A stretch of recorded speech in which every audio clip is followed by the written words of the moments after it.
Good afternoon, everyone. I want to start by thanking all of you, our students, for being here. I hope you're getting pizza. There's a lot of it back there. The room smelled delicious coming in. That was kind of a treat. And I also want to thank everyone who made this event possible.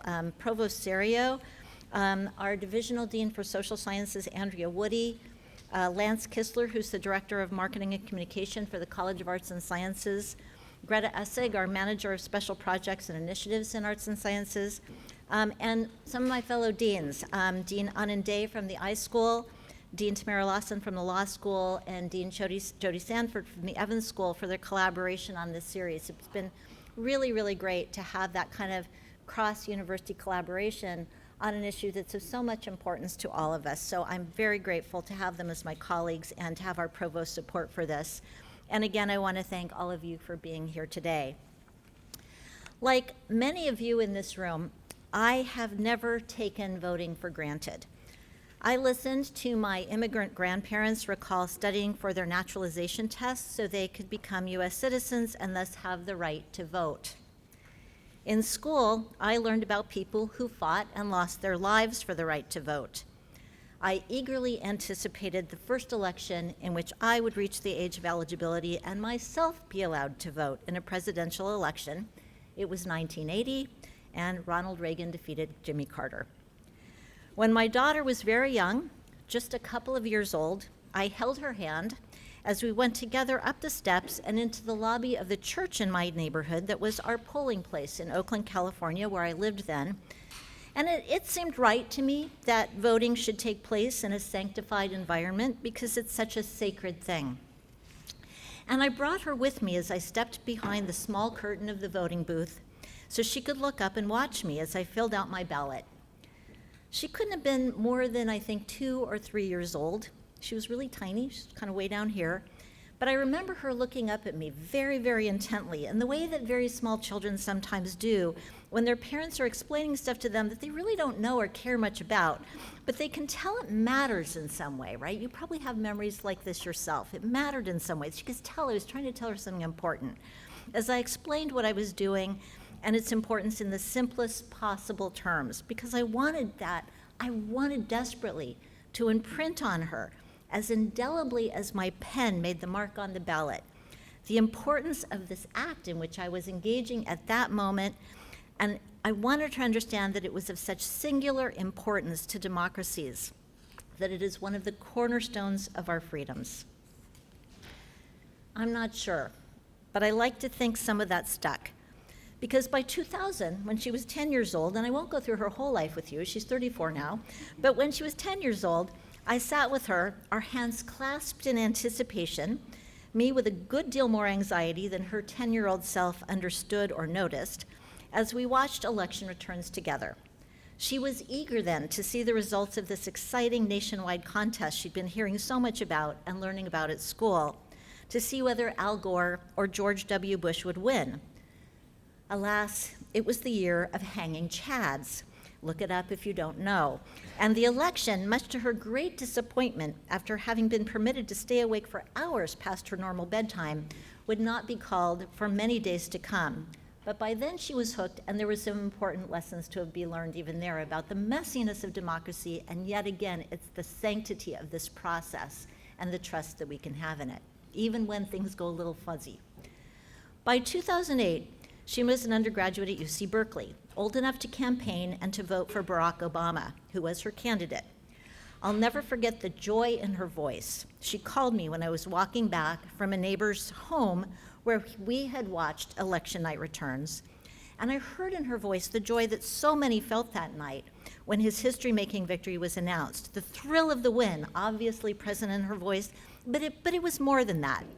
It was also the fulfillment that can only come from active participation in the process.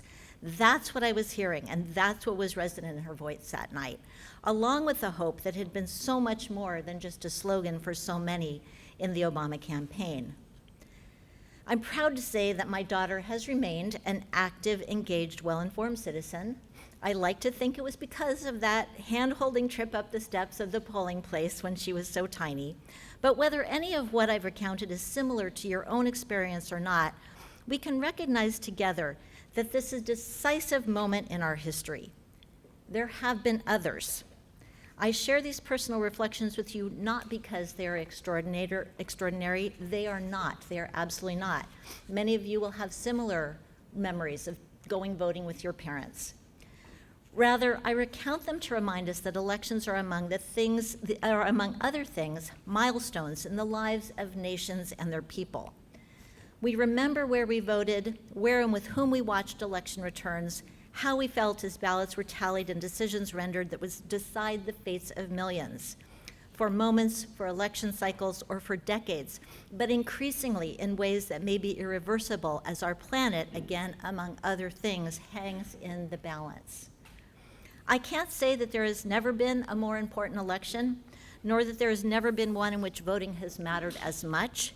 The scholars on this panel will help us understand more about that context, and I look forward to all they will share with us this afternoon. But there are clear stakes that your vote will decide, and whether and how you cast your vote will shift the tides of history. To the students in this room, and there are many of you today, and I'm thrilled about that, I say this: do not let this moment pass without your engagement in the process, your action, your mark in the making of history. Do not let apathy or discontent or distraction or disinformation discourage you from walking into your polling place or casting your mail-in ballot. Be part of the creation of this milestone moment in your own life. In 1936, and that seems like a long time ago, Franklin Delano Roosevelt said, "I do not look upon these United States as a finished product. We are still in the making." We are a thing we must believe in and that we must nurture. It takes hard work and the ability to endure. We've always been a nation in the making, inventing and reinventing ourselves continually. We must hope in an ongoing act of reaching toward that more perfect union that we have not yet become, the one we must believe we can make out of both the enormous mistakes of our past, from which we must learn, and from the beauty and brilliance we enact when we are at our very best. I encourage all of you to vote, to make the indelible marks on your ballot this November that will give you the fulfillment of engagement in this great experiment we so greatly treasure, democracy. Vote to be part of it, vote to preserve it, and vote to honor the lives of those who fought and died for the privilege of doing so. As the final line in the poem One Vote by Amy Nezkud-Matatiel states, and I urge you to look at her poem, it's too long for me to read tonight. The final line states, "And even one letter, one vote can make the difference to every bright thing." Please vote. And now I give you Divisional Dean Andrea Woody. Thank you.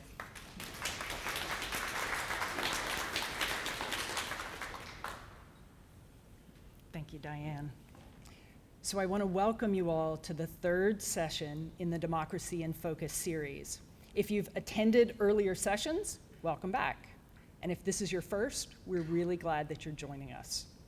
This series is intended to create opportunities for informal engagement with issues central to the current election season and our democratic practices more generally, across all three campuses and for all members of our community: students, staff, faculty, alumni, and interested members of the broader community.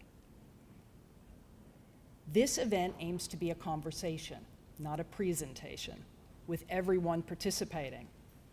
We want to recognize expertise, because in the Academy we believe that that's vitally important, and we also want to create space to hear a diverse, large number of voices. We're going to start with remarks from three speakers, and then we will have a period of questions and hopefully broader discussion afterwards. Now, we're live streaming this event, and to allow audience members, both those here in the room and those joining us online, to be involved, we'll be using Slido. Let's see, do we have, no. So if you go to slido.com, you can either use the QR code or you can go directly to the website if you have your laptops. And if you add in the event number or use the QR code, that will allow you to submit questions throughout today's session. On Slido, you'll also be able to see the questions that have been submitted by others. And in a fashion that's fitting for today's event, you can upvote the questions that you're most interested in seeing addressed later in our discussion. Today's session is titled Zooming Out, 2024 Elections in Historical, Social, and Cultural Contexts. And for those of you who've joined us in the other sessions, you'll know that we have a variety of topics. This one is really intended to give us a broader perspective on what can seem like a singular event. So we want to think about the ways in which what we're going through is distinctive and the ways in which it may be part of larger patterns or similar in kind to other election cycles that we have seen. I want to introduce the three faculty who will be helping to lead this conversation. First is Margaret O'Meara, and she is the Scott and Dorothy Bullitt Professor of American History here at the University of Washington. She's the author of 2 acclaimed books about the modern American technology industry.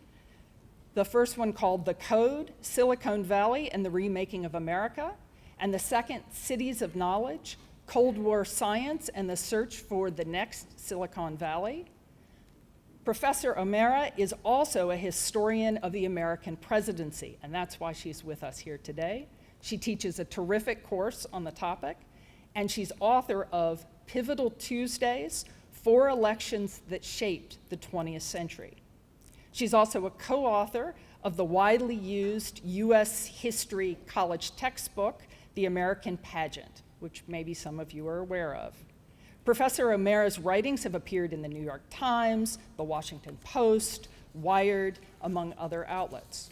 And one of the things that you'll notice about our 3 panelists today is their public engagement. So they're speaking not just to other members of the academy, not just teaching their courses, but also serving as public intellectuals to help much broader publics grapple with the issues that we face.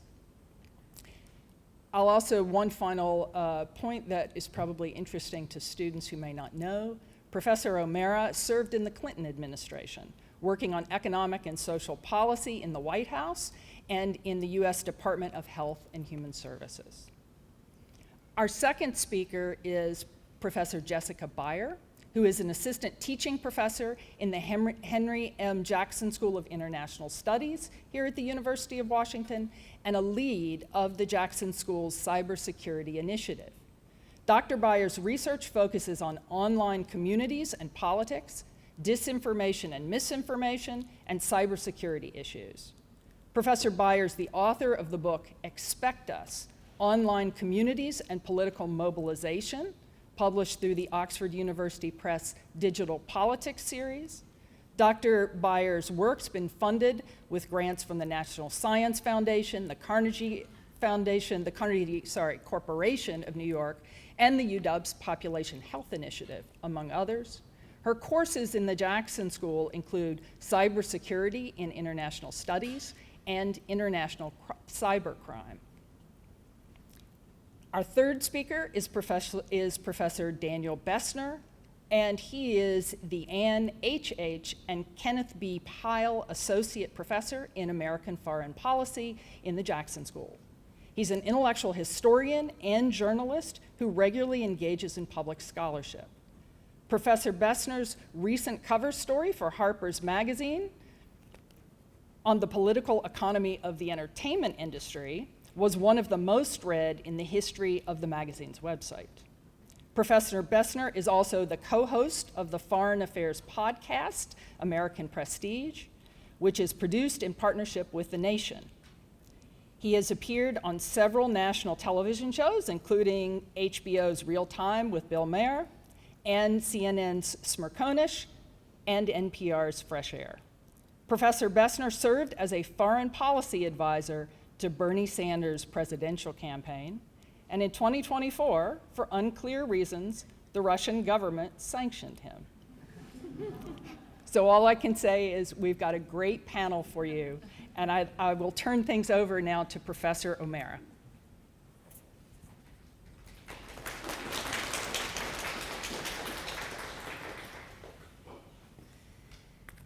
Thank you, Dean Woody. Thank you, Dean Harris. Thank all of you for being here. I know that pizza is a big attraction, but I hope we're going to match it in interest too. I'm really excited to be here. We are a few weeks before the presidential election and the other elections, Election Day of 2024. Here we are already. And this is one of those elections where, just as in earlier election years, the last few cycles, there have been declarations of, it's never been like this before, and this is the most important election in our lifetime, or in the history of the nation, or in this century. And those sort of sweeping declarations are catnip for historians, because we come in and we're like, well, actually, it's been like this, but actually, every election is its own thing. Every time is unlike any that came before it. But one of the things that's useful about placing elections in historical context is that you can distinguish what's novel and what's not, where continuities are appearing, where we see patterns that pull up again and again, where in 2024 we're seeing manifestations of structural and cultural and economic and social constructs that are popping up again as they have in earlier elections, once again shaping what happens. Not necessarily helping us understand what might happen on Election Day or what might happen after, that's up to the voters, but to see how this election is something that is a product of what has come before, and how it in turn will shape what comes next. So what I want to talk about today, and then I think I'm going to go, placing it in, is the question of, is 2024 better, worse, the same as it's always been? And to do that, I'm going to talk about three different things. One, I'm going to talk about the two parties, the Democrats and the Republicans. Very long-lived, long-standing, the two major parties, both creations of the 19th century that have endured as the two major parties. And in talking about them, answered the question that often comes up was, why not a third party? Why do we only have two of these? I'd like some more options, please. And so there's a reason for that. The second thing I'm going to talk about is the voting process and the question of who gets to vote, how they vote, and whether the voting process is above board or not. There have been accusations of stolen elections at many points in American history, or there have been questions about the right of certain individuals to vote. And those have often come at moments when the electorate is expanding, or there are demographic shifts in the nation as a whole that are causing some to question the integrity of the voting process. And the third thing I want to talk about is the power of the presidency, which is actually far, far more than the founders, the framers of the Constitution, ever imagined it might be, because the United States is very different than it was in 1789, of course, and how and why that's changed and why that matters. So let's talk about the Democrats and the Republicans. The Democratic Party comes into being in the 1830s. It's an old one. The Republican Party comes into being in the 1850s, in the years immediately before the Civil War. The two parties are very, very, very, very different than they were in their original incarnation. And they have changed over time. They are two very big tents. They have been dynamic institutions.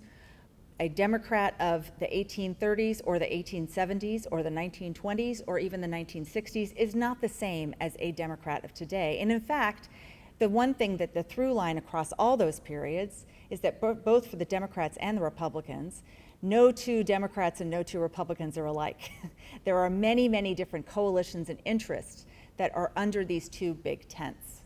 And so this is part of how we understand why you have these two very durable parties and not some sustainable third or fourth party options. We don't have coalition governments, multi-party democracies, as there are in other democracies around the world. Third parties, the historian Richard Hofstadter famously quipped, third parties are like bees. They sting and then they die. There have been many third parties in American history. There have been many independent parties, many movements that have been quite durable and quite significant in their electoral impact at the presidential level and others. There have been many voters who have not affiliated with one major party or another, or voters that have affiliated with a third or fourth party consistently. So why haven't any of these third parties been as durable as the top two? Well, this is one of these more notable and durable third parties, the People's Party of the late 19th century, also known as the Populist Party. And what happened with the Populist Party is a really instructive illustration. In fact, Hofstadter's quote about the bee sting is applied to the populists. It is a good illustration of how the two major parties have, instead of giving space and oxygen for third parties to grow, usually when third parties die is not because, sometimes it's because they didn't have a significant electoral impact, but sometimes it's because they have created such a movement and such electoral momentum that one of the two major parties brings them into the tent. And that's what happened with the populists in the late 19th century. You had a movement that comes truly up from the grassroots of the Great Plains and the Far West, from the grange halls and small towns and farms and ranches of Far West America, of farmers and workers who felt that they were steadily getting excluded from the new economy of the late 19th century, one in which if you're growing your grain, you have to put it on a railroad controlled by one of a few very large railroad companies. You had to pay the freight that the railroad set. You had to sell your grain and send it out over back to Chicago, and you would get what you get for the grain rather than being able to negotiate a price. This is a common, at a time of technological and financial and economic and industrial change. The little guy is getting squeezed more and more and more. In a volatile capitalist economy, they are getting less and less of the pie. So if the populist party, the populist movement, comes up out of this frustration.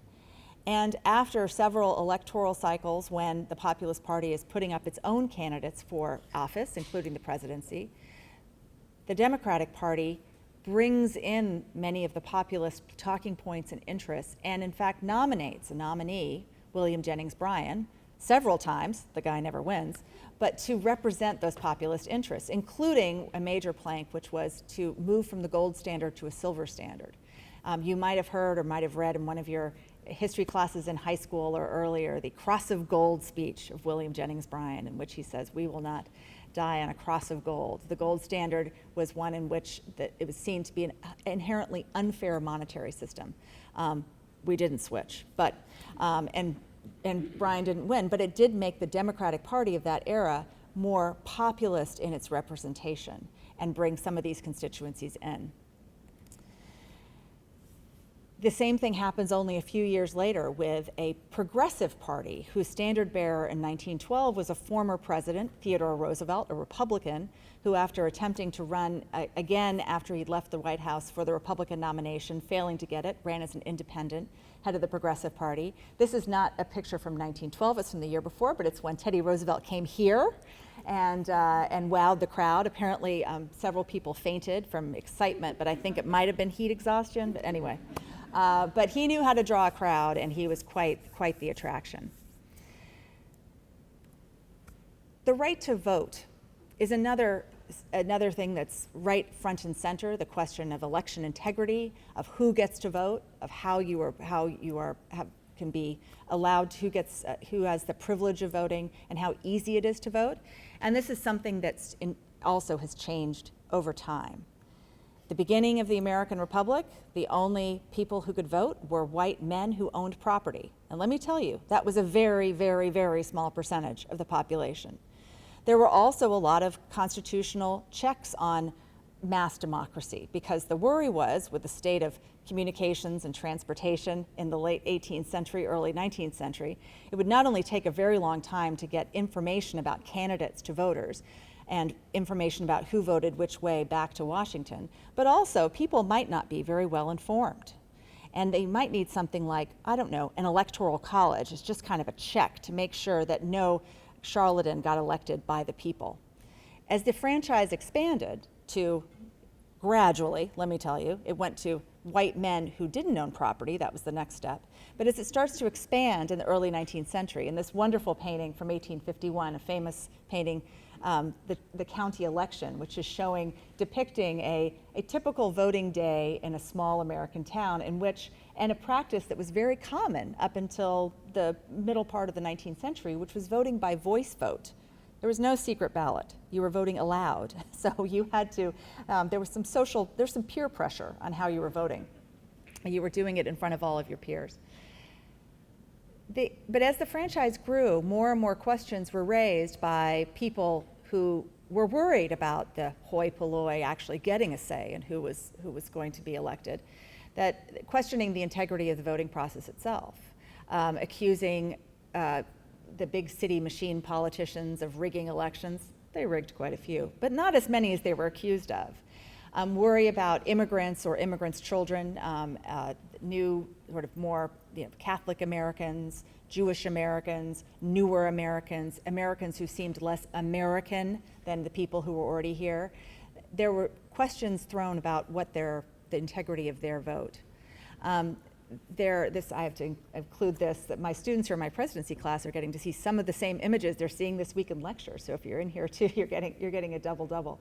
And while elections have not always been clean, you can't point to every single election as completely above board, presidential elections and national elections have been. And one thing that has been consistent across time is that there has been a belief in the integrity of the election process. There has been a founded belief, and particularly into the modern period, kind of remarkable amount of election integrity and fealty to the democratic process, and faith in that process has been integral to the continuation of American democracy and the continuous expansion of that democratic promise to more and more voters. By the end of the 19th century and the early 20th century, the franchise continues to expand, first to black men, then to all women in the early 20th century. But it is not just because the franchise is allowed constitutionally does not mean that all states and localities are respecting that expansion of the franchise. At many points, it has taken activism from the grassroots, particularly the activism of the long Black freedom struggle, to allow the constitutional right to vote to be realized. And it is only really until the 1960s and the Voting Rights Act of 1964, of 1965, the Civil Rights Act of 1964, and the expansion of the franchise that ensued after the end of Jim Crow in the South and the enforcement of that by the Voting Rights Act, that we have had come close to having a real democracy. So American democracy is not that old. It is actually quite new. And that helps us understand and respect the real fragility of it. It is something that we have the democracy we have because people have fought for it. People have fought for the expansion of the franchise. People have fought to vote, for the integrity of the vote. And this is something that should not be taken lightly. Last, presidential power. At the very beginning of the United States, there was no president. The Articles of Confederation did not have a president in them. The first go-round at this United States just was a confederation of states, and they figured, well, we don't want to have one single person in charge because we just had a whole war to get rid of a king. We don't want to import another one. There also was no precedent for a president. American democracy is a wholly new thing. Again, all the world had at the moment, the only comparisons they had to look at were monarchies. Even parliamentary systems like Great Britain still had a monarch, a hereditary monarch. But it became quite clear that this confederation of 13 states needed somebody to be a chief executive.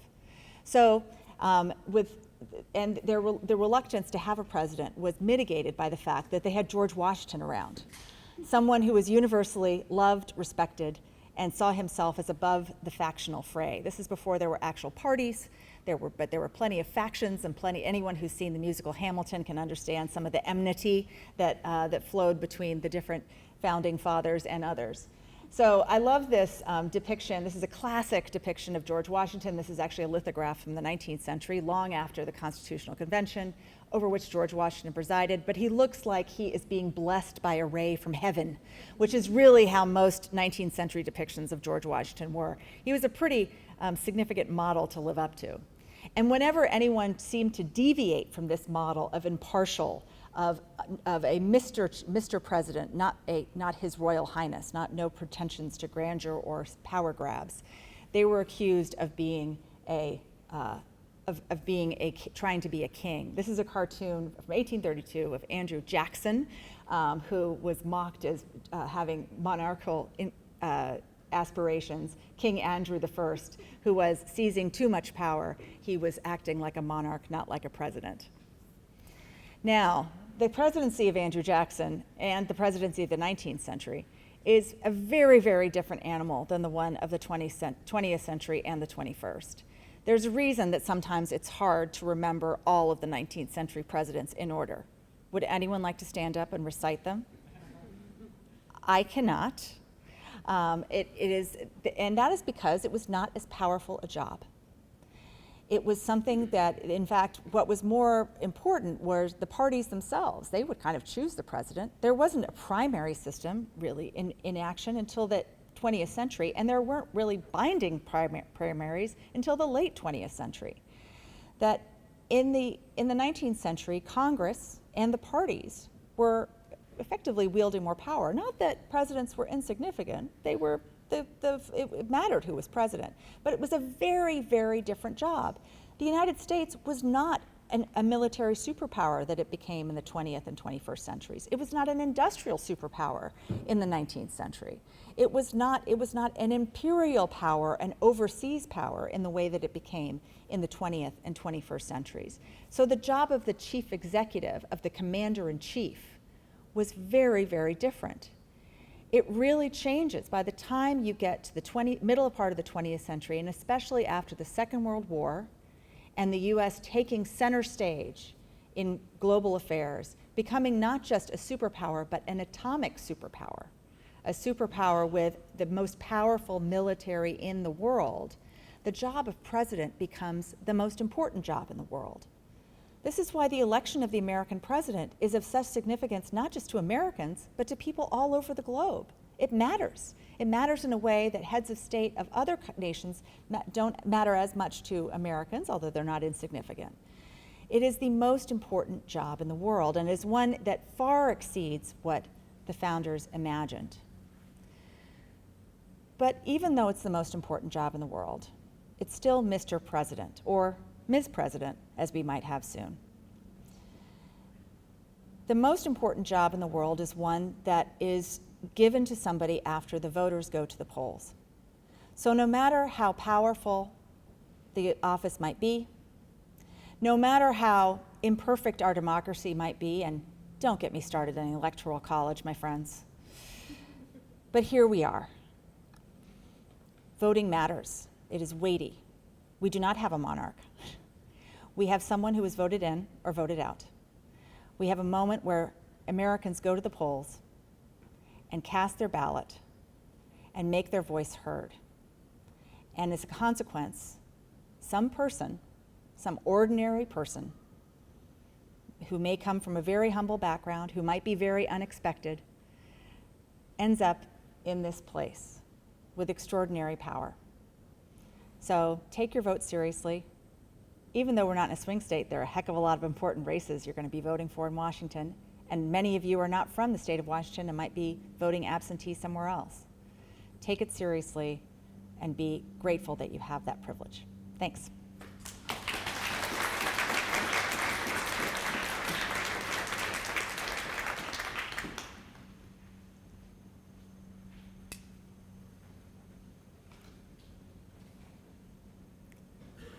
Hi, everybody. I'm here to talk about election security. There's many, many different ways that you can talk about election security. There are a lot of technical elements related to election security that aren't just about how we vote. There's also elements about the protection of the data that underpins our vote. And there's also a lot of things that have to do with us as people. But today I'm going to focus on a technical element more or less, which is the voting machines that we use. And I'm going to talk about people and people's perception of that process. Because one of the things about democracy is that we don't trust elections, they actually don't work. So trust is a major element in how our democracies work. And one of the things that shapes how people believe in the system are these historical realities and how people were admitted to the right to vote over time, often through a lot of struggle. Before I talk about that, it's worth mentioning that voting in the US is highly decentralized. So in other parts of the world, voting is often very centralized at the national level. Here in the United States, it's mostly managed by states as well as counties, and there are thousands of different jurisdictions that manage voting. This means that there are thousands of different groups of people who are responsible for making sure that votes happen in the way that they should. So I'm going to ask, how many of you vote in Washington State? So vote by mail. How many people vote in person at a polling place somewhere? Not very many, because most of you seem to be from Washington State, right? We get to vote by mail, which is nice if you don't like feeling pressured in the polling booth. Okay, so voting in the US is decentralized. I'm going to talk briefly about Australia towards the end as a counterexample of a very different way of voting that happens that also is a secure way of voting. Over time, how we voted in the US has changed. So we had the example of the county election. From about 1910 on, people often were using lever voting. If you look that up, if you Google it or search it, you'll see often that meant really big levers that you pulled to lock your votes in. Starting around the 1960s, we see people beginning to use punch cards. So this would be, there'd be a punch card and then paper that goes over it telling you what holes to push, and you'd have I don't know, almost like a needle that you were popping through the holes. We'll talk more about that in a second. And then in 2000, because of the hanging chads, which I'm going to show you a picture of here in a second, the conversation about voting security started to focus on, are there better and more secure ways to vote, as well as ways that we could understand voter intent better than if you're there poking holes and producing something that I'll show you. After the 2016 election, which I just asked my students in my class earlier today if they remembered, and mostly they said no, 2016 is a point in time in which election security becomes a very hot, publicly discussed topic for a bunch of different reasons. One was concerns that the Russians had interfered in our election, both through disinformation campaigns as well as through hacking into voter registration systems. As well as people's perception that the polls weren't reflecting the outcomes that they were seeing, and then all of this information that computer scientists had been putting out there for a very long time saying voting machines have security issues, sort of all of this comes together in this national conversation around election security. So here we go, here's our voting. The hanging chads, you got on the left, this guy whose giant eye has been immortalized on the internet forever, and on the right we have the hanging chads. These are punch cards, and they're supposed to look like these wide open squares, but if you look on the right, you can see a lot of different types of things. And so in Florida, in 2000, the election came down to a few counties in Florida where the vote was so close, it kicked off an automatic recount. And so people like this guy were having to look at these punch cards and say, what is the voter's intent? What should we count in this very highly pressurized environment? I don't know actually if it's more pressurized than now, where they're talking about making sure people can't drive cars into places where they're counting votes. But this leads to something called the Help America Vote Act in 2002, which is this very big piece of federal legislation that does a ton of things. And I'm going to focus on one of the things that it does that's very impactful. It offers over $3 billion in money to states to purchase new voting machines as long as they do it by the 2004 election. So what happens is this gold rush happens for voting machine companies. They have time limit, right? They have to buy things fast, and everybody is now like, we don't want to deal with the hanging chads anymore, right? We want to purchase something that's more modern, that has none of the same risks or problems that the systems that we were using were using. And I just want to note that there is no election system that doesn't have risk, right? Even if some people propose like going back to paper, there are inherent risks to paper as well as other types of systems. However, many of these machines that states purchased between 2002 and 2004 were not very secure. So voting machine companies basically start selling these machines. They have fairly weak security, which, to be fair, people weren't as concerned about cybersecurity in 2004. And they're also proprietary systems. So that meant that they were like black boxes people couldn't see inside. And when security researchers would try and figure out if they were secure, they would get taken to court for violating intellectual property. Okay, so these machines flood into states, not all states, but many states. At the same time, computer scientists had been expressing concern for quite a while about using computers in voting systems. Those punch cards had actually been read by computers, so this wasn't sort of the first time that computers had been used, but this was sort of another step in the type of technology that was being used. One of the legacies of this is that there are, even now, these very now old voting machines being used in states, although since 2018, things have improved quite dramatically because of the work of a lot of people. So I'm going to talk about two of the most common types of electronic voting machines. One is the DREs, which is sort of the, like, we need like the Darth Vader music to go with that. And the other is optical scanners, which people often don't think about as a voting technology, but is very widely used. They're used here in Washington State. So DREs are voting machines that usually, they're basically portable computers that tabulate votes. Sometimes they record votes. And they used to often have buttons. Now they're usually touch screen. So you would like look and you would touch next to the candidate that you want to vote for. The reason I ask is sometimes there are students in my classes who've actually used these types of machines to vote. Again, there is no risk-free system to do something as complicated as figuring out who should win an election. And when we talk about election security, we often talk about the more fancy sort of cybersecurity stuff, but there's actually a lot of other things that can happen that are just problems. And I'm going to highlight actually all three of them in this case. The first is that people just hit the wrong thing. Many DREs in the past, and some even today, didn't actually produce any sort of receipt coming out after you voted. So there was no way to know if you had accidentally hit Harris and you actually didn't want to vote for Harris. It was a black box, right? So this is one example. There's a bunch of them. Another is the issue of poll workers. So poll workers are there. I don't know if those of you who voted in person, the poll workers in Washington State when I was voting were often older. They didn't necessarily have technical skills, and this is still an issue. So if one of these voting machines breaks, often there's nobody there to fix it.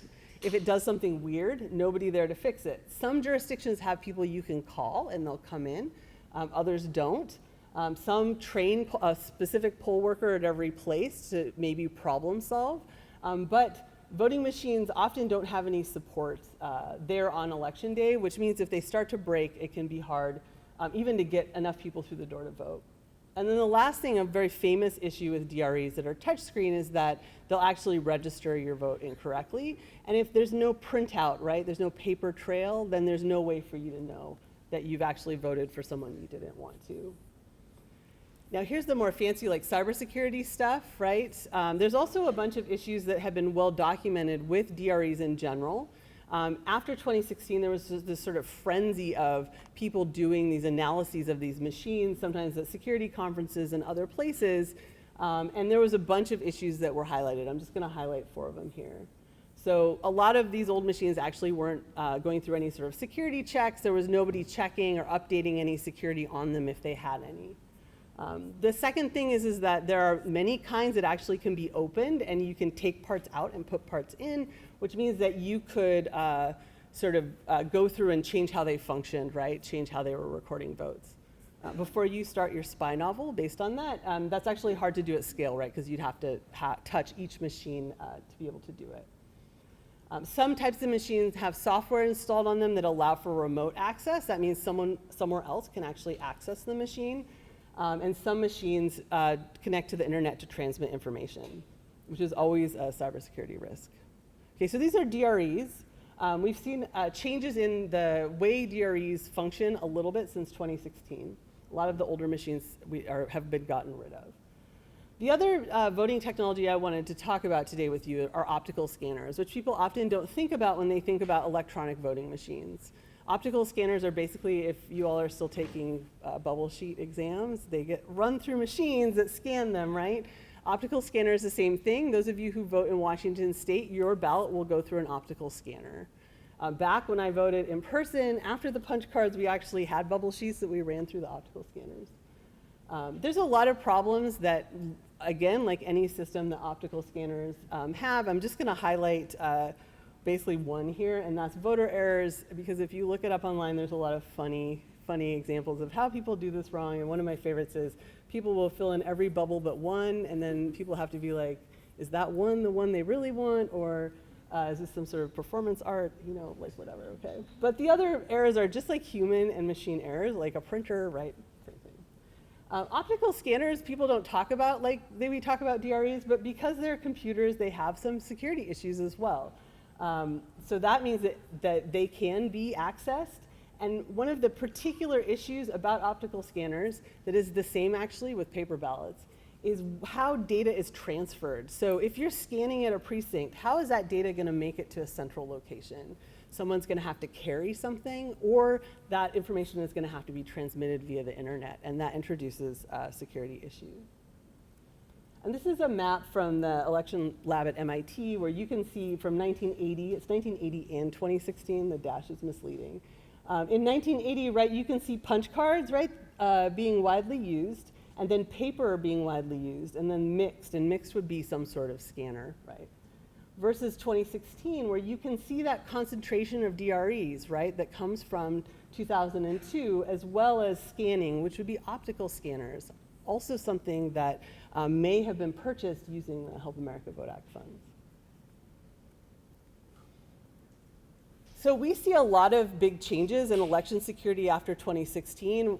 There's a lot of federal assistance now for states to help with election security. So overall, we see elections which have functioned fairly well becoming more secure. So a lot of the fears about election security are not things that we probably need to be actively worrying about right here.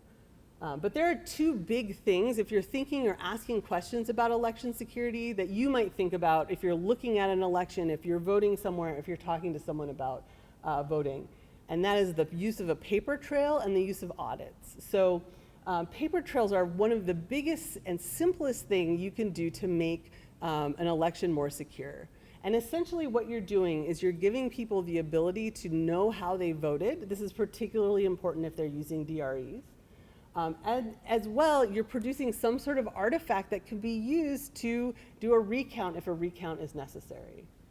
The other thing is the use of audits. Audits are required in some states, often with some sort of threshold or thing that sort of inspires them, and they aren't required in other states. And this is another thing that you can do that's a sort of baseline election security thing.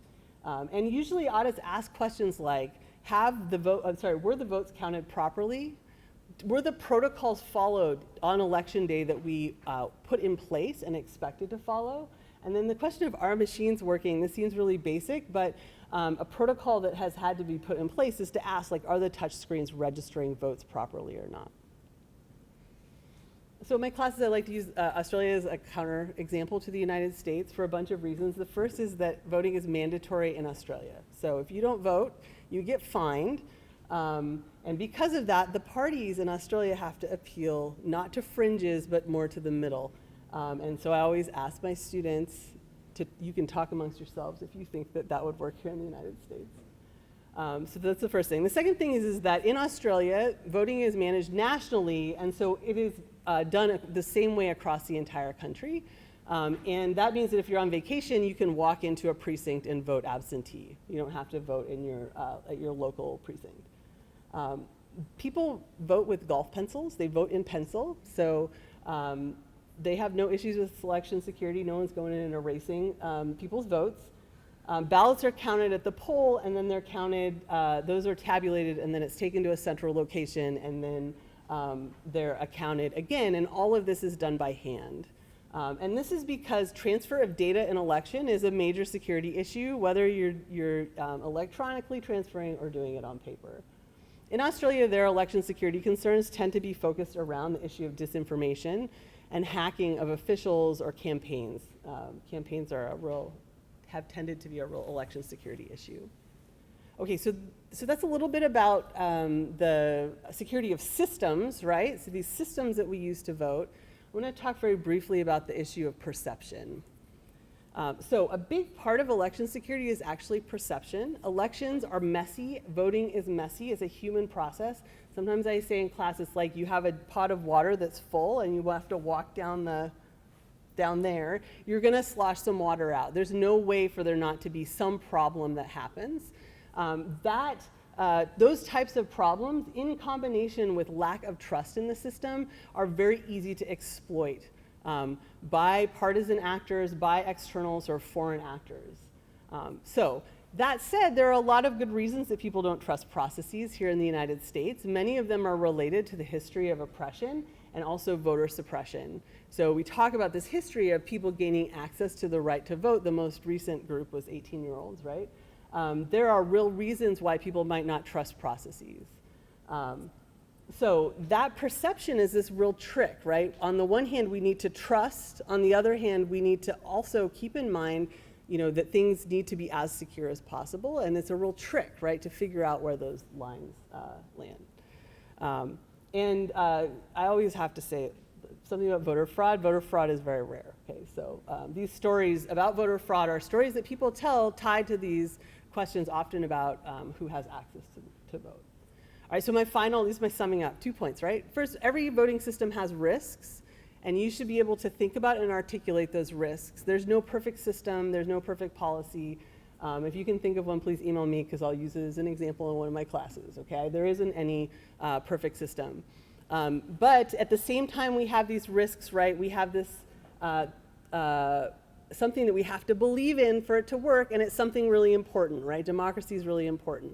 So there's always this inherent tension that we have to sort of find a line to walk through when we're thinking about our vote and about our voting systems. And I don't really have any answers about that other than democracy is worth protecting, right? So we need to find a way to try and walk that line.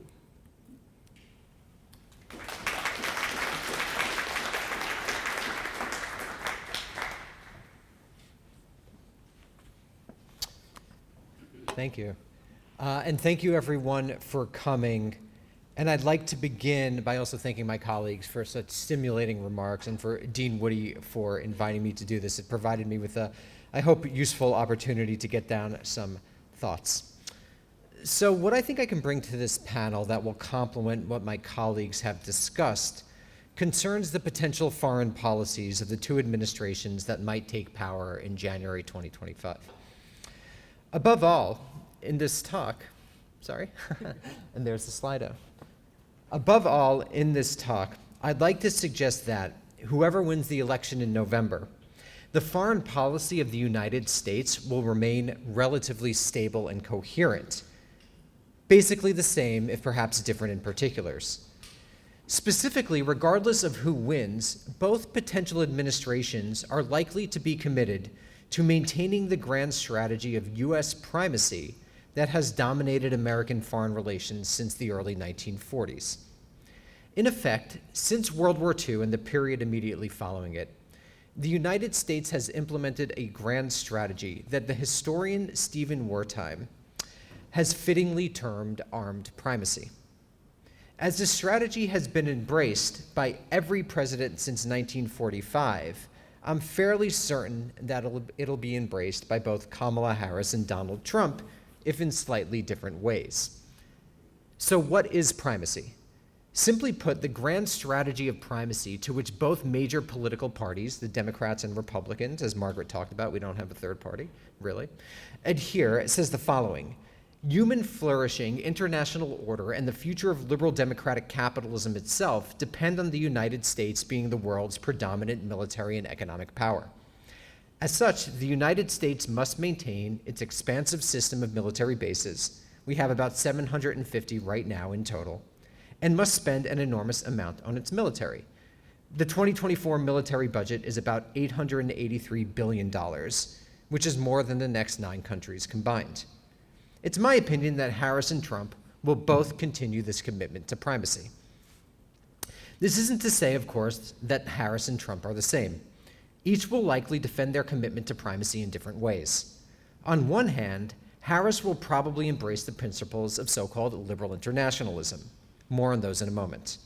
On the other hand, Trump's first term in office suggests that his foreign policy will veer between a transactional approach, in which he tries to make certain the United States isn't, to borrow a bit of Trumpian language, getting screwed, and a general indifference to U.S. foreign relations, albeit an indifference that seems to be defined by a somewhat skeptical attitude toward war, kind of in some instances and not true in others. And I think it's worthwhile to take a moment to explore these different approaches, placing them in broader historical context. And let's start with liberal internationalism, which is almost certainly going to define the Harris administration's approach and also has a significant home in the Republican Party and Democratic parties as well. Now, the principles of liberal internationalism were first articulated by Woodrow Wilson as World War I limped along in April 1917. The American military, Wilson told a joint session of Congress, was a force that could be used to make the world, quote unquote, safe for democracy, with the U.S. deciding, of course, what countries counted as democracies. Wilson's doctrine was informed by 2 main ideas that continue to shape the United States' approach to the world. First, the progressive era notion that modern technologies and techniques, especially those borrowed from the social sciences, not the humanities, but the social sciences, could enable the rational management of human affairs. And second, the idea that a, quote, partnership of democratic nations, unquote, was the surest way to establish a steadfast concert for peace, to borrow Wilson's words, in the world. Now, Wilson's 2 prominent Democratic successors, Franklin Delano Roosevelt and Harry S. Truman, institutionalized his approach to the world. And basically since the 40s, every president, again, save Trump, has embraced some form of liberal internationalism. Even George W. Bush put together a quote-unquote coalition of the willing to invade Iraq and insisted that his wars were truly being waged to spread democracy. Now, given liberal internationalism's unquestioned dominance in the halls of power, it's not surprising that this is basically the approach of Washington's most influential think tanks, places like the Council on Foreign Relations, the Brookings Institution, the Center for a New American Security, and others. So this is basically the default position of Washington, D.C., the so-called foreign policy establishment, with Obama's speechwriter Ben Rhodes once referred to as the foreign policy blob. And essentially the argument that is made by liberal internationalists is that a major war between great powers hasn't broken out since World War II, which suggests that U.S. hegemony or world leadership or empire or whatever you want to call it has been on balance a force for good in the world.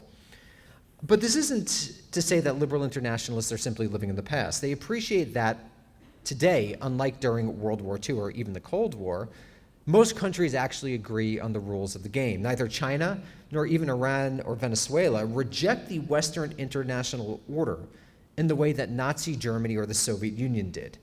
While states may break rules to advance their interests, few countries are what are genuinely called outcast states, states that aren't considered to be part of the US world order. And today we probably have really 2, and that's the Russian Federation and North Korea. In the modern era, even adversaries interact extensively. During the Cold War, the US and Soviet Union barely traded with each other, and today, as everyone knows, China is one of the United States' most significant trading partners. And this raises, I think, a question for liberal internationalists like Harris and most American politicians, which is how should the United States compete in a new world and contain quote-unquote threats to the established order? And in effect, what we see in the Biden administration is that most liberal internationalists have converged on this idea that they call democratic multilateralism, the strategy of reinvigorating the free world, a quote-unquote democracy strategy, which is simply the notion that you gather together democracies in an alliance similar to the one that existed during the Cold War, although this time you focus much more on what is today called the Global South and what was then called the Third World. So it's less about a Euro-centered North Atlantic strategy and more of a genuinely global strategy, because the United States has become a genuinely global power since the end of the Cold War. Nevertheless, while claiming to reject the framing of a quote-unquote new Cold War with China, and this became a particularly powerful framework in the US media, today most liberal internationalists promote an effectively Cold War strategy with more global South countries genuinely part of this coalition. And in effect, liberal internationalists view China as the primary threat to US domination. And you see this with talk of a pivot to Asia, going back to really the Clinton administration, but really it took off during the Obama administration. So what you have here is that liberal internationalists are confronting the question of China, and this is really the grand strategic question of the US going forward into the following decade. And so basically, the first thing that liberal internationalists have to confront is the fact that the Chinese military employs more active personnel than that of any other nation. And the Chinese military is unsurprisingly of particular importance to liberal internationalists. And in effect, what they say in the strategy that they're pursuing is the notion that to combat the threat of Chinese coercion in East Asia, liberal internationalists endorse a strategy in which the United States maintains tens of thousands of troops in countries like Japan and South Korea. This posture, which they identify as an aggressive one, they nevertheless defend because they believe that it'll convince China that it can't really take any anti-American actions in the region. And also, to speak a bit to Jessica's point, there's also a lot of talk right now in Washington, D.C. about pursuing a basically aggressive information war against China, this form of psychological war or propaganda war.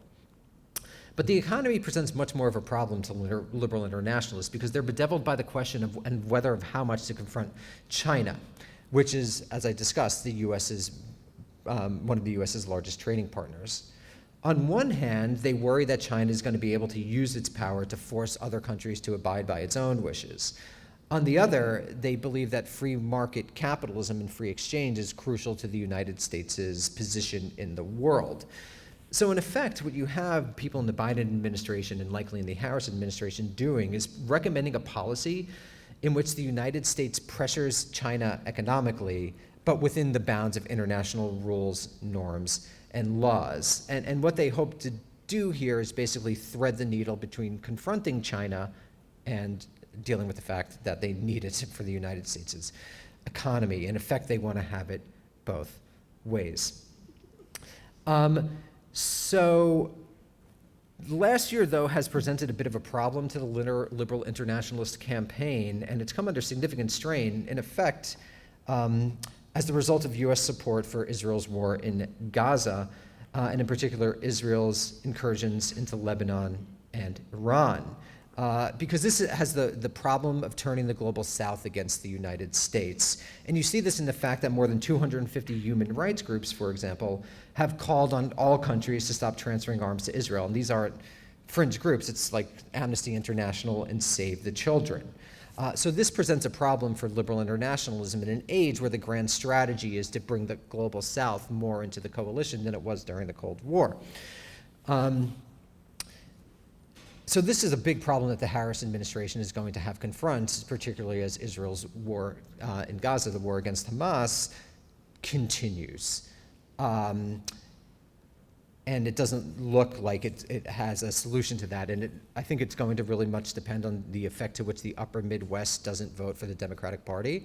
When you're thinking about U.S.-Israel relations post-election, look at how the upper Midwest votes. I think that's going to play a significant determination in the Harris administration's policy. So I want to close off on liberal internationalism there and turn quickly to Trump, because Trump is unique, because in contrast to every president since World War II, he's not a liberal internationalist. His approach to foreign policy is primarily transactional. In this sense, and somewhat ironically, he actually harkens back to the foreign policy of the early American Republic, when presidents like George Washington, John Adams, and Thomas Jefferson, who I'm teaching about in my class today, really wanted to remain apart from Europe and really genuinely viewed foreign policy as strictly transactional. They're going between France, the UK in particular as the two predominant nations of early modern Europe. So ironic, Trump is really linked to this powerful American tradition. And in a sense, he actually doesn't seem especially motivated by any ideology except his stated approach of America first, which is extremely broad, difficult to pin down, and essentially seems to mean the interests of Americans should come first, with those interests defined by Donald Trump. So put another way, unlike the liberal internationalists and unlike majority opinion in both parties, Trump doesn't really believe that the United States has a global and noble mission that it needs to lead the world. For him, foreign policy seems to be about what you can get and getting the most whenever you can. Of course, Trump himself is a somewhat bizarre figure who doesn't seem to have much of an attention span. Like literally, this is what the research seems to show, how he makes decisions. This means that foreign policy occupies him when he pays attention to it, and when a foreign policy choice is not directly in front of his face, it doesn't seem to be his biggest concern, and this leads to genuine erraticism in Trump's foreign policy. For example, when he very dangerously assassinated Qasem Soleimani, an important Iranian military leader, which could have led to hostilities between the US and Iran, and then he pulled back immediately. It's a very erratic thing to do. And were he likely to win, Trump would likely remain erratic. Will he continue to send weapons to Israel or Ukraine? It's very, very difficult to predict what he'll do. I predict that Harris likely will to both at the beginning. But with regards to Trump, it's very difficult to predict what he'll do. I could see him doing it, and I could see him not doing it. But the important thing that I want to emphasize here is that from different paths, both Harris and Trump do support this grand strategy of primacy. Harris's position, which has long been the position of the Democratic Party, and it's presently the position of the Biden administration, might be referred to as primacy with a human face. Democrats would prefer that when the U.S. acts internationally, it has allies on its side, but they're also quite willing to buck international public opinion when they deem it necessary, which has been true in different ways for both Ukraine and Israel. Trump, in contrast, supports a more masks-off primacy. According to him, the United States rules the world, and it should act like it. If that means ignoring allies, that's fine. They should be listening to us more anyway. So the question of the election really is, what sort of primacy are we going to get? Are we going to get a more happy primacy or a more mean primacy? This is all rhetorically, of course. For many peoples abroad, primacy kind of looks the same regardless of which American leader is deciding what happens. How much time is left? 1 minute? Okay. So I'm just going to quickly wrap up here and suggest that it might be time in the wake of the global war on terror, which I think most people across the political spectrum would admit did not achieve the goals that it was set out for it, for Americans of all different political persuasions to consider whether a more quote-unquote restrained approach to foreign policy might be the wisest one to adopt. In effect, so-called restrainers, which is a new developing community in Washington, D.C., which is basically different from liberal internationalism and quite different from neoconservatism, which isn't as influential anymore. What restrainers do is they urge a fundamental rethinking of the United States' approach to foreign policy away from military and economic hegemony per se toward more peaceful forms of international engagement. And in fact, the origins of restraint can be traced all the way back to George Washington's farewell address, but they're probably most significantly embodied of the quote by Secretary of State John Quincy Adams on July 4th, 1821, when he declared that the United States was unique from other world powers because it abstained from interference in the concerns of others. She goes not abroad in search of monsters to destroy. And in fact, throughout the 19th century and into the early 20th century, restraint remained quite popular. And it's really only during World War II that it becomes anathema to American politics, where this American century is embraced by all sides of the political spectrum. So I would just like to end there, and I think that to conclude very briefly, I think both administrations are going to embrace a form of primacy. They'll embrace different forms, whoever wins, but it'll be a form of primacy. And it's long past time to reconsider not only whether the United States should be the world's dominant power, but even if it's really going to be able to be the world's dominant power, given its decrease in relative power since World War II, which we could talk about in the questions when the policy was decided. Thank you.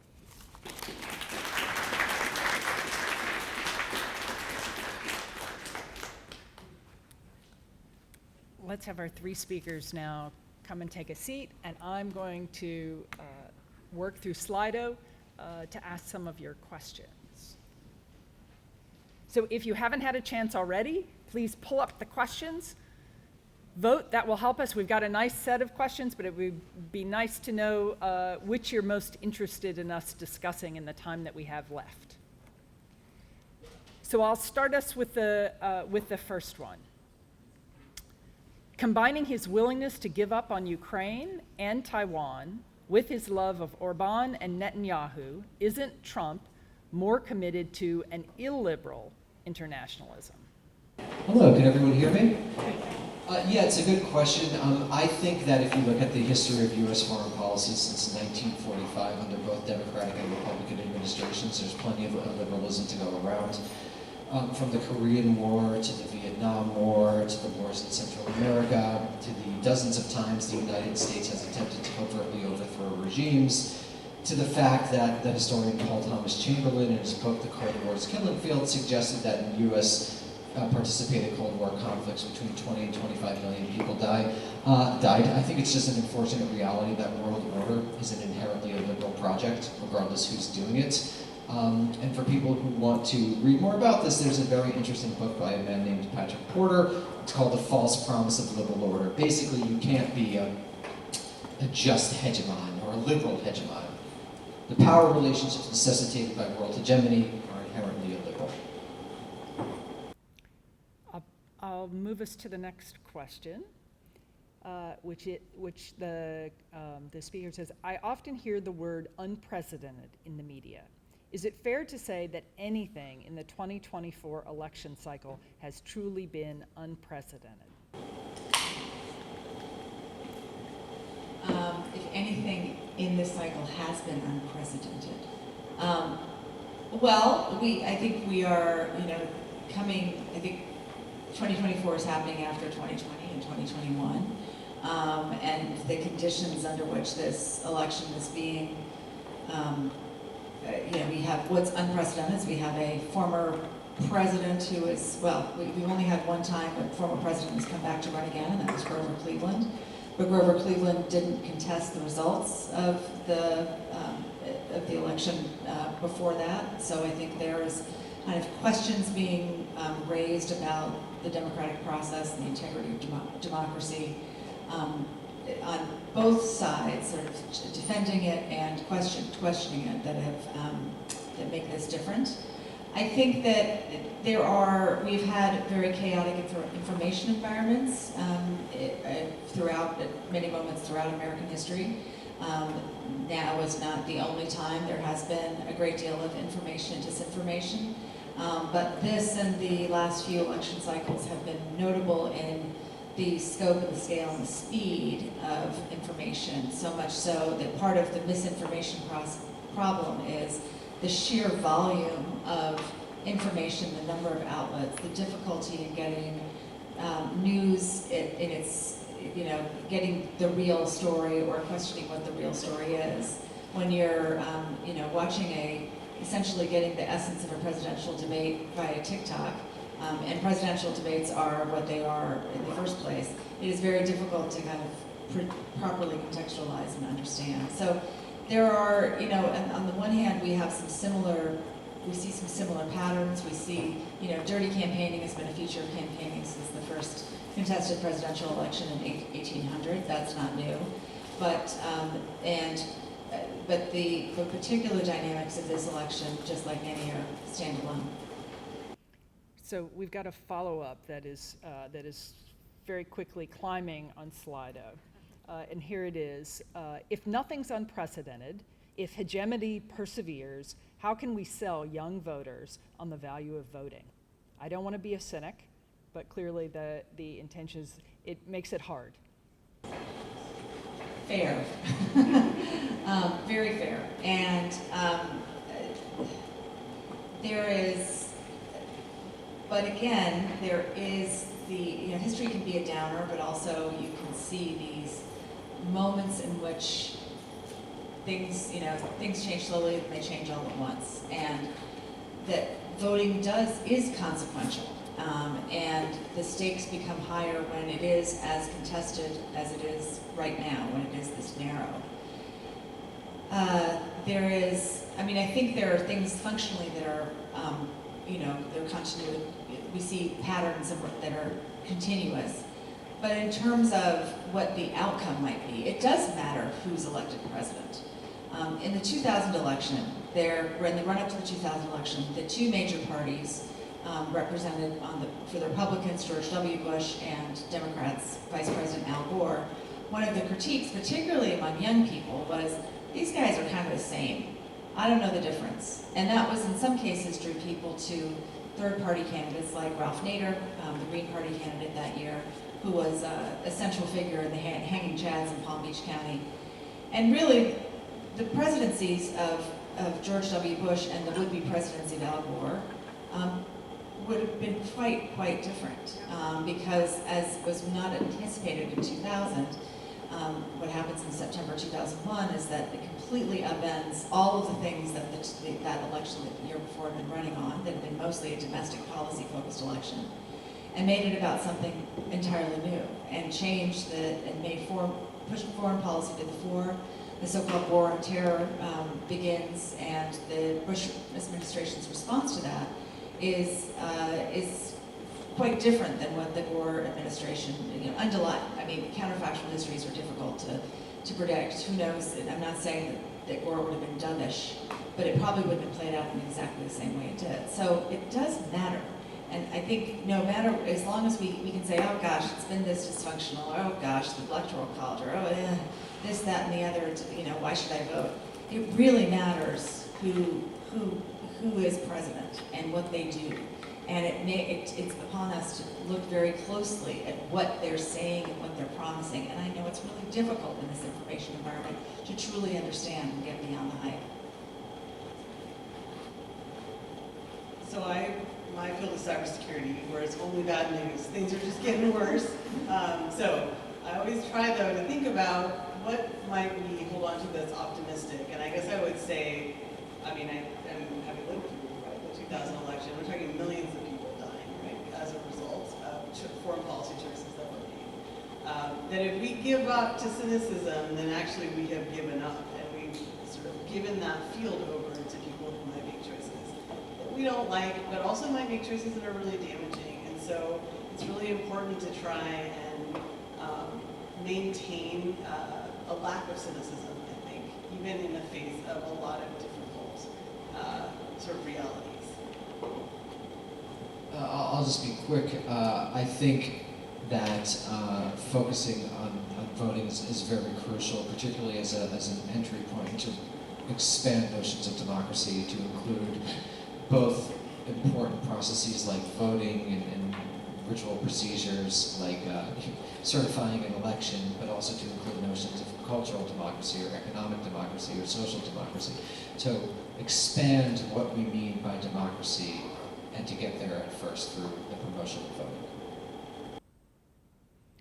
So I've got a couple questions I'm going to combine that are touching on the role of the Global South. And so I'm going to give you both questions and see what people might want to address. So the first one, let's see, now that's jumping around on me.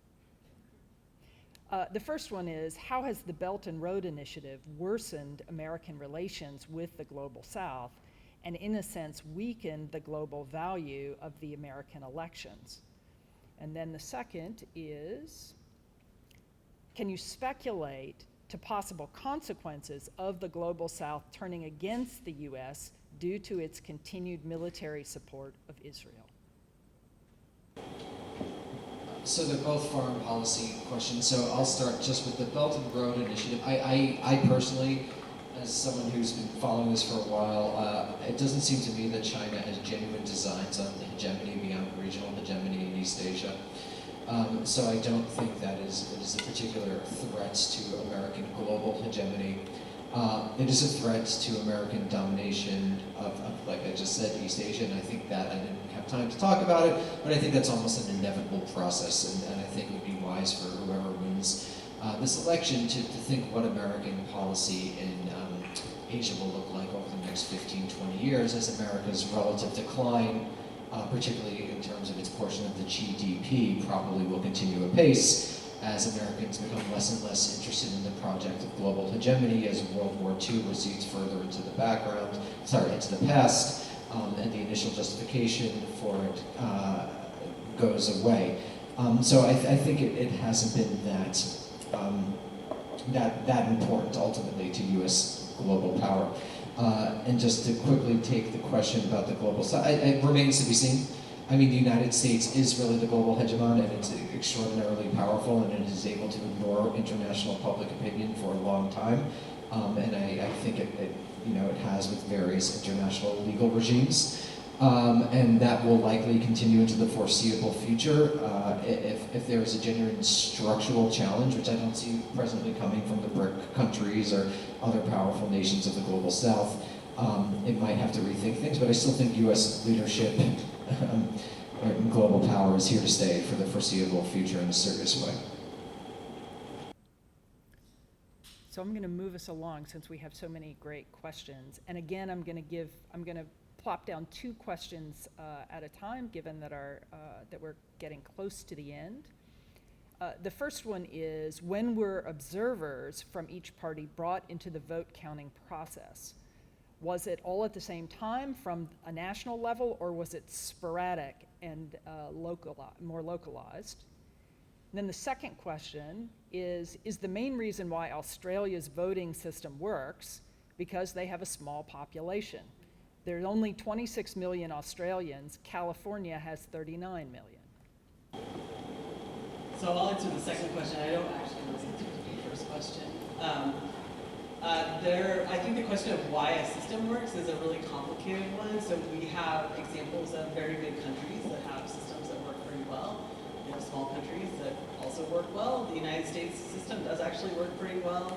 I think that for me, the example of Australia is a good example of a contrast where you can have a very different type of system that also works well, and in that very different type of system, you see different types of risks than we see here, rather than trying to say that one system is better or worse. It's like this question about mandatory voting. There aren't that many countries in the world where voting is mandatory. It's an interesting question to ask. Do you think that if you were legally required to vote here in the United States, that would be a good thing, and would it change outcomes in a way that was of interest to you?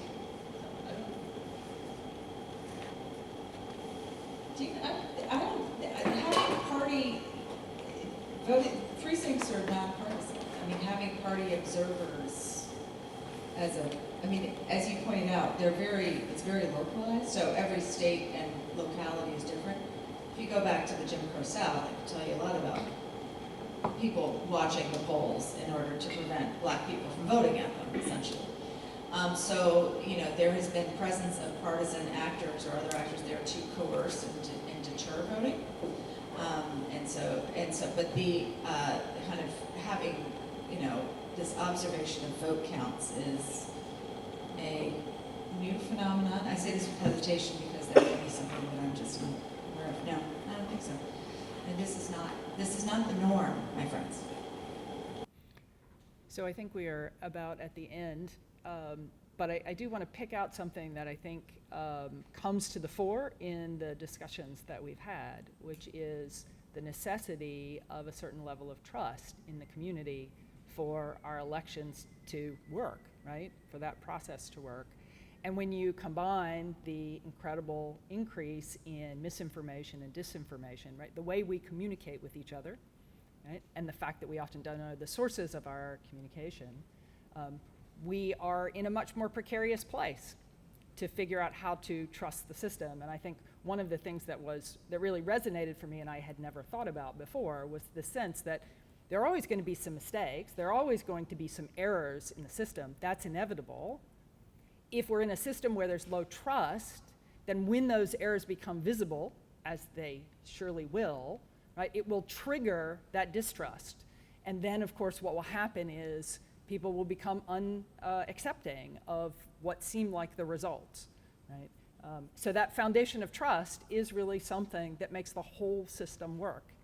And I think there are real questions about whether or not we are, talking about unprecedented, whether at least one of the things that we're seeing is sort of new challenges to being able to establish a communal trust in the system. Anyway, I'd like to thank our three speakers again, Margaret O'Mara, Jessica Beyer, and Daniel Bessner for helping us think. I also want to thank everyone for being here. Thank you so much. There are many questions we did not get to address. So look at Slido if you haven't done it, and I'm going to tell our speakers to go see all the questions that we didn't get to. I will hope that maybe we will see some of you next week again, right? Same time, same bat channel, pizza as always. And next week we'll be talking more about presidential power, so that will follow beautifully on Professor O'Mara's talk today. And that will be coming to us from faculty at the law school. So we'll have a new group of people. It'll be really interesting. We hope you can join us both for that and then our final one 1 week before the election. Thank you all and have a good evening.